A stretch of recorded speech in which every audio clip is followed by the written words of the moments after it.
Vamos a saludar a Pablo Callejón, que ya está nuevamente aquí en nuestros estudios. ¿Le cortamos? Yo le voy a contar. Sí, Se lo voy a contar a la gente. Decilo. Sí. Estaba listo para agarrar el cafecito y le cortamos el envión. ¿Viste cómo está? Sí, sí. Me dio cosa, digo... ¿Qué viste en la foto ahí? Lo presentamos. No, le vamos a... Que se le ¿Viste que yo te hice la estirá? Que se le enfríe. ¿Era mal llevado? Que se le enfríe el café a Pablo. Ay, ya. Decí que me vengo con estos vasitos térmicos, son ¿viste? Los térmicos eso. Claro, que te ayudan a zafar ahí un poco. Después lo invito con un matecito porque nosotros también estamos en pleno. Ah, muy bien, muy bien. Ahora... Me parece que este horario es del mate más que del café. El café es más temprano. Sí, el cafecito puede ser más tempranito. Claro, ahora ya es... Yo arranqué tarde. Arranqué tarde. Bueno, nos suele pasar a nosotros. Sí, nos suele pasar. Siempre arrancamos un poquito más tarde. Claro que sí. ¿Vamos a Brasil? Nos vamos a Brasil, donde se debe haber tomado caipirinha hasta altas horas de la madrugada. ¿Quién de los dos? Más allá del resultado. Ah, bueno, yo le iba a preguntar, ¿cuál de los dos? Viste que, sí, no, festejan igual y después vemos. En Brasil la alegría está. La alegría siempre es brasileña. Bueno, ayer la verdad es que había como muchos contrastes emocionales, ¿no? Se veían en las imágenes que llegaban desde San Pablo, Brasilia, Río de Janeiro, generalmente en las grandes ciudades, porque el interior brasileño vive con otra dinámica, ¿no? Nosotros por ahí nos quedamos con esa postal de las urbes, donde viven millones y millones de personas, que además están relacionadas con los centros turísticos. Pero el modo en que se iban cargando los datos, que sobre todo llegaban desde las ciudades más industrializadas, provocaba que hasta, yo te diría, pasadas las 20, iba ganando Bolsonaro la elección. El 70% de las mesas.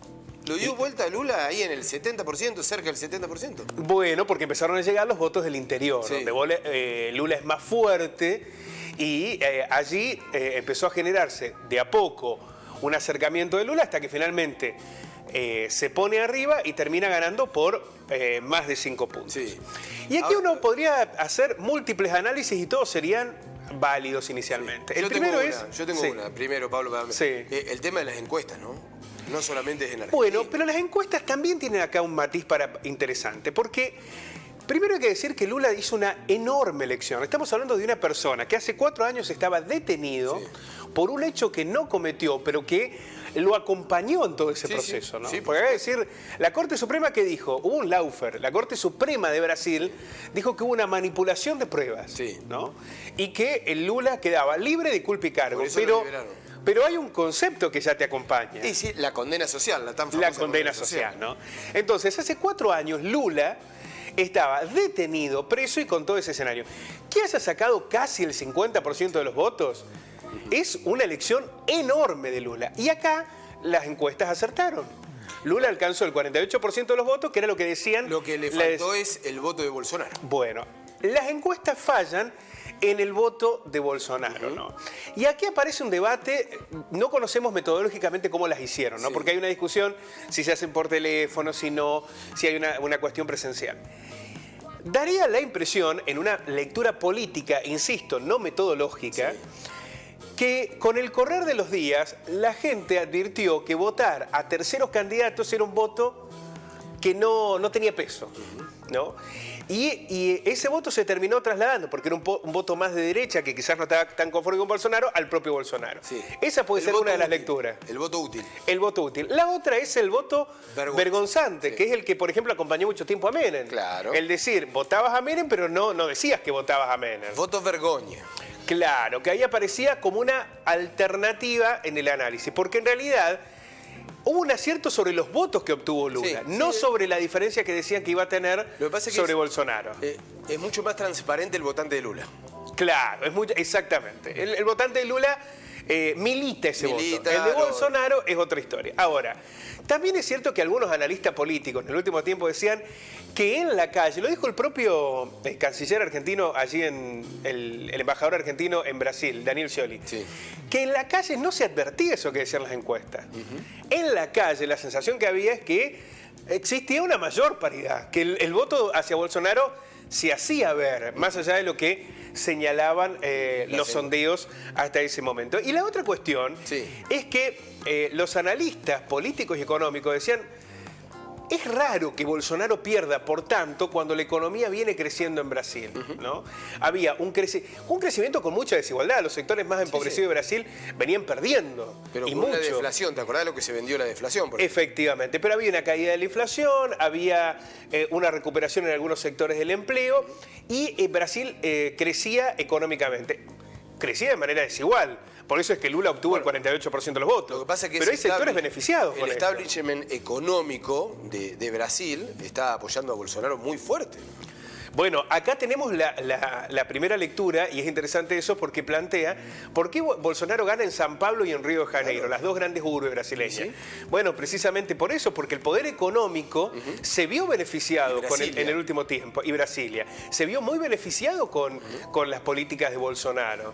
Y es por eso que también, y además uno puede decir, bueno, hay un sector ideológico consolidado también en Brasil, sí, ¿no? Claro. A partir de lo que ha ocurrido con Bolsonaro. Lo que queda claro que no fue una votación así nomás, la anterior que lo depositó, sino también que hay un afianzamiento de esta política. Efectivamente. Ahora, Lula gana por 5 puntos, más de 5 puntos. Sí. Y está a 1,7 décimas de ganar, porque de alcanzar el 50%. Por lo cual, si bien ha sido una gran elección de Bolsonaro, aparece como muy difícil que Bolsonaro le pueda arrebatar la elección a Lula, ¿no? Debería darse una catástrofe electoral, porque esos 5 puntos son más de 4 millones de votos, casi 5 millones de votos de diferencia entre Lula da Silva y Bolsonaro. Y quienes aparecen en un tercer o cuarto lugar, si bien en el tercer lugar aparece una dirigente feminista y ecologista, pero que está ligada a Temer, a Michel Temer, el golpista, que eso, parte de esos votos pueden ir a Bolsonaro, ya la situación es más compleja, porque ni siquiera con todos esos votos de la tercera candidata, a Bolsonaro le alcanzaría para ganarle a Lula. Pero hablando de grieta y polarización, fue tremendo. Fue tremendo, pero también hay algo que es cierto, ¿no? Si Lula gana, va a tener un Congreso muy adverso. Ah, sí, claro. El mismo Congreso que destituyó por un impeachment a Dilma Rousseff. Sí. Fíjense cuántos elementos aparecen aquí en el debate. El expresidente Luis Ignacio Lula da Silva se impuso este domingo en la primera vuelta en Brasil por 5 puntos. Sobre Bolsonaro no alcanzó el 50% y habrá un balotaje el 30 de octubre. Hay mucho temor en Brasil a lo que va a suceder este mes, ¿no? Porque llegar al 30 de octubre puede llegar con violencia, con mucha tensión. Hubo muertos Hubo muertos en Brasil, claro que sí. Bolsonaro logró un mejor desempeño que elaborado por las encuestas y robusteció su posición en ámbitos legislativos en algunas gobernaciones. Bolsonaro va a gobernar a través de gente de su entorno en San Pablo y en Río de Janeiro, con todo lo que esto implica, ¿no? Con el 99,51% de los sufragios, Lula obtenía el 48,31% y Bolsonaro el 43,30%. Estos son datos oficiales del Tribunal Superior Electoral.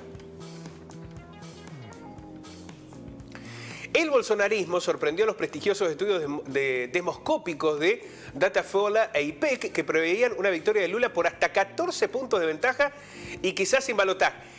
Este quizás es importante porque ni Datafolha ni IPEC decían que ganaba en primera vuelta Lula. Sí. Por eso es que acertaron con los porcentajes de voto de Lula. Claro, estaba en la expectativa que se podía llegar porque estaba muy cerca, pero no lo aseguraba. Efectivamente, pero nadie imaginaba que Bolsonaro iba a captar todo el voto opositor.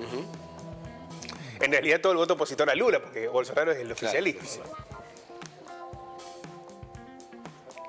sí. Lula volverá así a disputar un balotaje. Nunca ganó en primera vuelta Lula. Ni en el 2003 ni en el 2006, cuando tuvo su reelección. En 1989 recordemos que perdió en segunda vuelta ante Fernando Collor de Mello. Claro. Siempre fue a balotaje Lula. Que fue aquella gran decepción que había tenido el PT, ¿no? Cuando... Claro, porque además Collor de Mello es de las épocas más negras de Brasil, ¿no? Alguien denunciado por corrupción. La esperanza del PT en cortar allí en el 89, bueno, algo que tuvo que esperar hasta el 2003. Exactamente.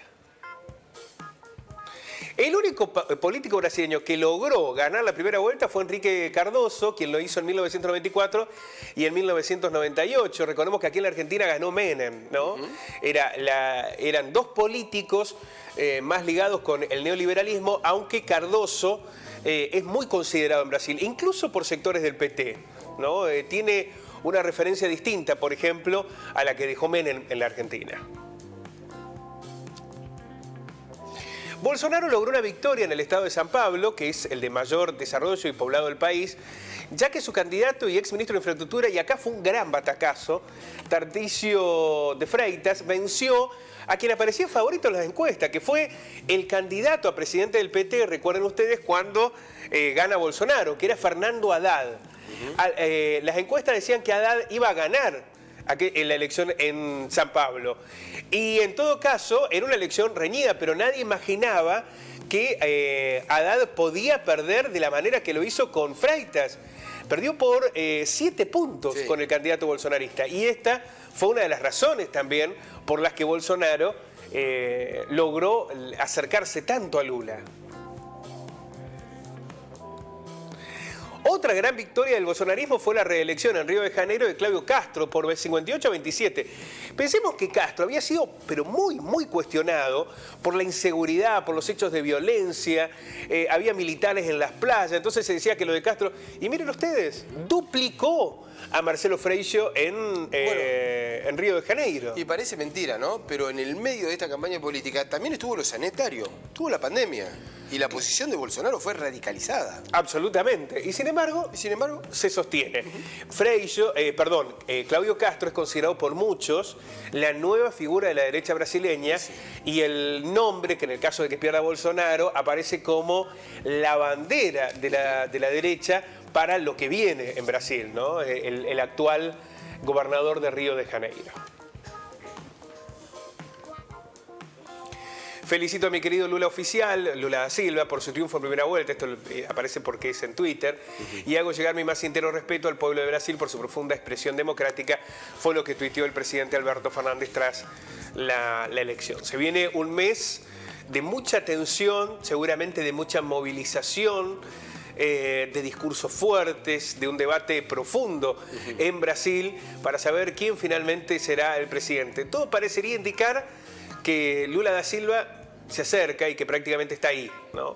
Al borde de ganar la elección, que va a ser mucho más pareja de lo que se imaginaba. Pero también es cierto que si logra ser presidente, lo hará ante un Congreso muy complicado, en el que deberá negociar mucho el PT para sacar las políticas que Lula prometió como reformas para esta nueva etapa de gobierno.